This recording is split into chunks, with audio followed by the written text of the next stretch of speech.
Daqui a pouquinho eu converso com o Capitão Almeida, estamos posicionando aqui para conversar com ele a respeito deste acidente. Olha, temos informações que há pelo menos 4 vítimas em estado grave, acabo de receber aqui da nossa direção, 15 feridos e 2 teriam sido arremessadas do veículo. Deixa eu prestar atenção nessa imagem aqui para a gente tentar entender o que aconteceu.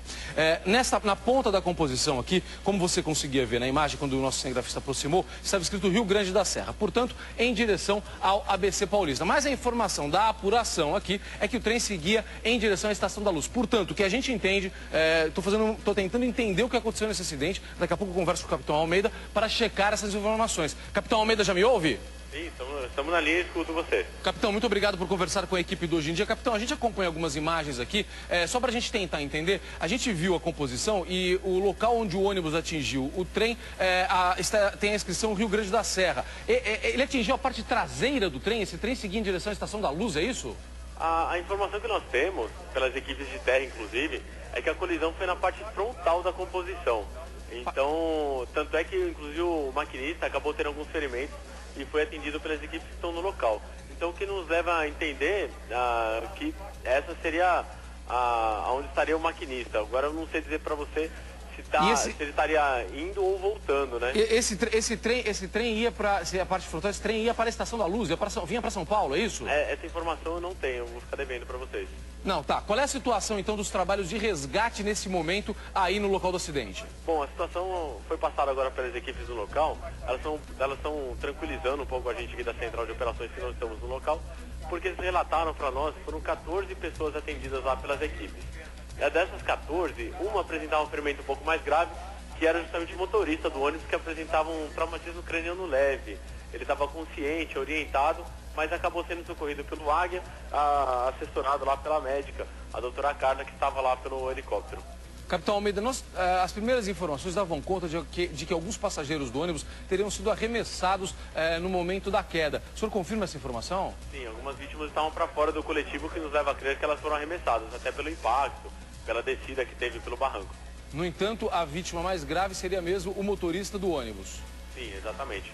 São as primeiras informações até agora. Capitão, a gente tem a informação que a linha também foi interrompida, a linha de trem foi interrompida justamente naquela região para que seja feita a retirada primeiro do ônibus e depois do trem, porque a gente consegue ver na imagem aqui, o trem, sem dúvida nenhuma, é um veículo muito mais forte do que o ônibus, a destruição no ônibus foi muito maior. No entanto, a gente não sabe se há algum problema nas rodas do trem, na conexão com o trilho, então a gente não sabe nem se a movimentação dele vai ser possível nessa retirada. São muitos homens do Corpo de Bombeiros trabalhando no local nesse momento, capitão? Sim, nós temos 21 viaturas e 65 homens trabalhando no local. 75? 65. 65 homens. Exatamente.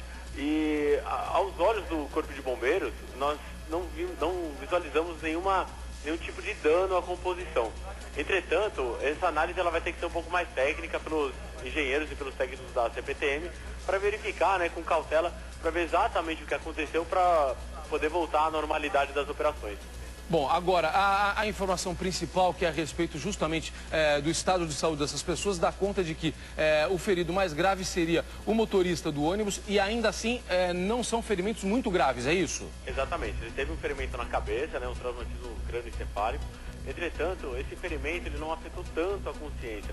Então a gente trata como sendo um TCE leve, um traumatismo crânioencefálico leve. Foi atendido, medicado e socorrido pelo helicóptero que estava com a presença do médico aqui do bombeiro e do grau. Capitão, vou pedir para o senhor esperar um segundinho. Eu tenho um contato aqui com o Eduardo Alves Silva. Acabei de receber um contato aqui da nossa produção e parece que seria um passageiro do trem. É isso, Eduardo? Bom dia. Isso, o pessoal do trem na hora ficou muito assustado. A gente pensou que, pelo modo que o trem estava vindo, a gente pensou que tinha estourado alguma bomba, alguma coisa, porque do lado tem uma indústria. O pessoal correndo na linha do trem para ver o que tinha acontecido. E a gente começou a ficar apavorado, sabendo que o maquinista não respondia. A gente abriu o negócio que abre a porta de emergência, não estava abrindo. Ele ficou com muita dificuldade, abriu. E aí a gente desceu na linha do trem, a gente viu o ônibus, né, cair de uma linha. Eduardo, para a gente entender, para o telespectador entender, esse trem saiu de onde e ia para onde?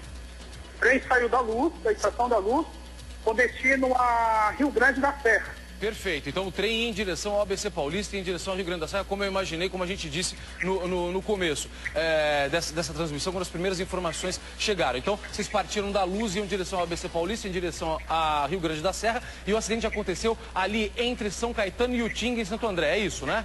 Isso, certinho, isso mesmo. Foi nesse ponto. Eduardo, eu recebi informação que você ajudou até a socorrer algumas pessoas ali. Vocês conseguiram descer do trem na hora, a porta, você disse que houve alguma dificuldade para abrir a porta do trem, aí vocês desceram e começaram já a ajudar a socorrer as pessoas do ônibus, porque no trem não houve feridos, né? Isso, a gente estava dentro do trem e o pessoal que tem uma empresa do lado, ele estava correndo e abanando o camão pra gente. A gente começou a ficar assustado porque o maquinista não falou nada e a freada do trem, ela foi brusca. Então, praticamente, a gente sentiu e a gente ficou com medo. A gente não sabia se tinha acontecido uma bomba, o que tinha alguém se jogado na linha do trem. Então, a gente começou a entrar em pânico. Aí, a gente quebrou, o pessoal que estava lá quebrou o negócio de emergência para poder descer, como fomos todo mundo assustado. Aí, quando a gente desceu, a gente viu o acidente que acabou de acontecer. Olha, você que está ligando a televisão agora, nós estamos conversando com o capitão Almeida do Corpo de Bombeiros e com o Eduardo Alves Silva, passageiro do trem que foi atingido por um ônibus. O trem ia, confirmada a informação agora, o trem, ao contrário do que as primeiras informações foram divulgadas pelas agências de notícias e como hoje em dia já tinha antecipado, o trem ia de São Paulo, da Estação da Luz, para Rio Grande da Serra, na região do ABC Paulista, na Grande São Paulo. O Eduardo estava dentro do trem. Eduardo, você estava num dos primeiros vagões, num dos vagões da frente, onde você estava exatamente? Ele estava no primeiro vagão estava, e quando o impacto que deu entre o trem com o ônibus, a gente sentiu praticamente todo, e a freada muito brusca que ele deu, né? Então a gente ficou praticamente com medo, fiquei imaginando, caramba, o que deve ter acontecido aqui. E aí o pessoal de uma firma correndo pela linha do trem, abanando com a mão pra gente, a gente logo imaginou, alguém deve ter se jogado a linha do trem. Ou alguma coisa estourou na linha e o pessoal começou a ficar dentro do trem agoniado, né? Sabendo o que aconteceu, o maquinista não respondia mais nada, parou de uma vez e o pessoal, muita gente já na linha do trem. Aí quando o pessoal abriu a saída de emergência, a gente desceu na linha do trem e presenciou o ônibus caído, né, na linha do trem. Eu vou continuar conversando com o Eduardo, vou conversar também com o capitão Almeida do Corpo de Bombeiros, são informações muito importantes para